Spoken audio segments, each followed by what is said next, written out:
You know that contest we have of best looking guests we've ever had in studio?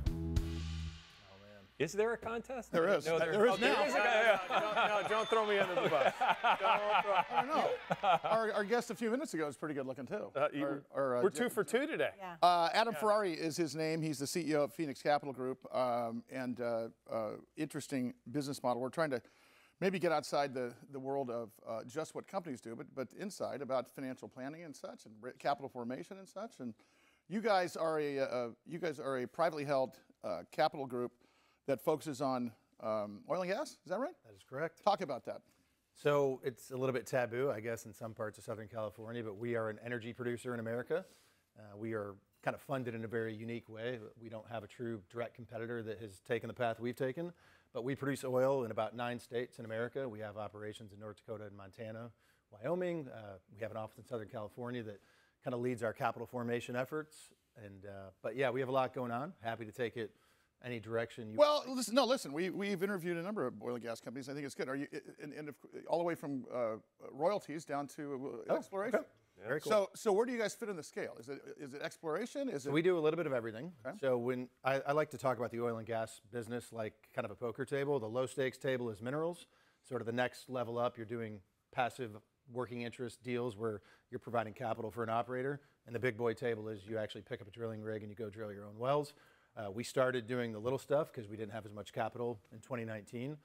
But fast forward about 5 years, we've raised somewhere around $600 million, deployed most of it, and now we're actively running a full-time drilling program in North Dakota. So you're sort of an enterprise-wide solution though in the business. You provide capital, you do exploration, you work lower on the food chain. You can focus. You think since you're herding all these kittens in a wheelbarrow at the same time going in the right direction, do you think you're going to focus on one at some point, or is it just too lucrative just not to leave the other stuff on the table? As you said, chips on the poker table. We're pretty much an E&P at this point. So exploration and production, that's our focus. The highest margins are in that part of the business.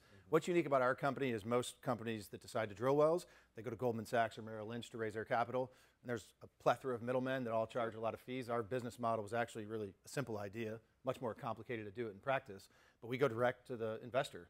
So under one roof, we do everything. We have pretty much an investment banking group. So you have a stable of investors that'll go do. So you're like Motown of oil. Yeah. You got the recording artists, you have the musicians, Sure. you have the distribution. Yeah, that's right. That's we got about 45. Very good, ladies and gentlemen.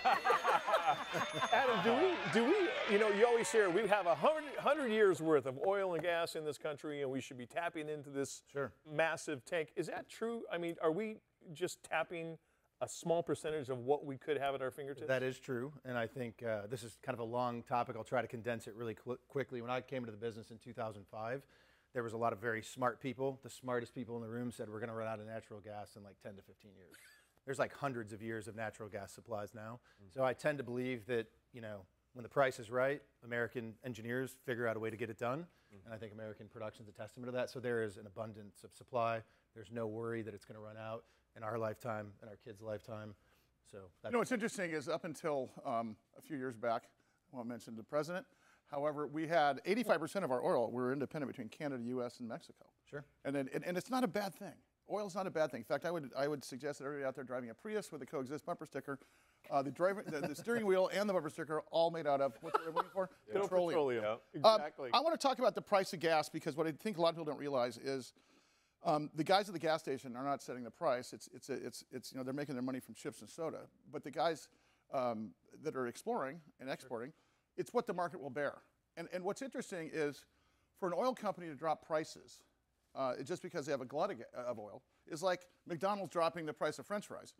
I mean, the glut of French fries does not cause the market to get cheaper. It's competition that makes things get cheaper, right? Sure. It's all about free market economy. How do you sort of take a 50,000-foot view while you're also rolling up your sleeves and digging ditches?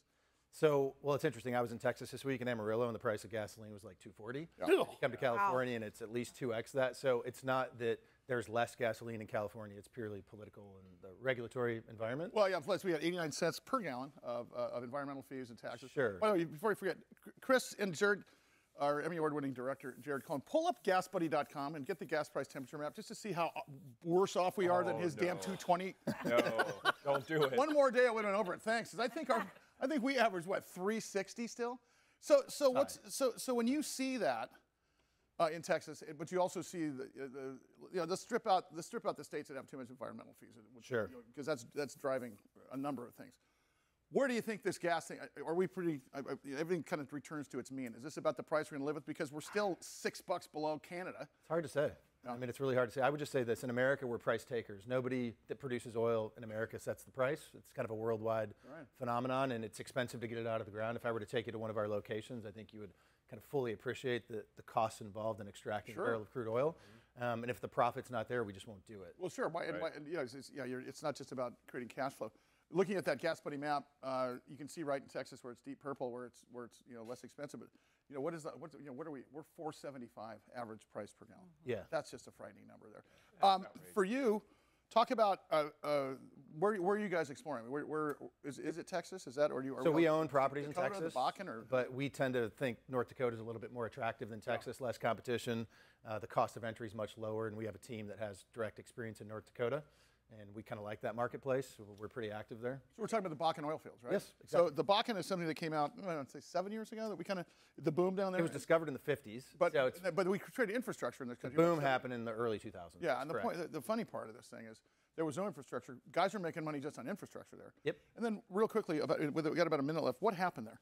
And it looks like we're back to normal. Yeah, I mean, enhanced technology happened in North Dakota. So we learned how to drill longer horizontal wells. We learned how to frack them more efficiently. And lo and behold, this rock in the Bakken that looks like a chalkboard, if I were to pull it out of the ground, became very economical to drill, and you had a massive boom.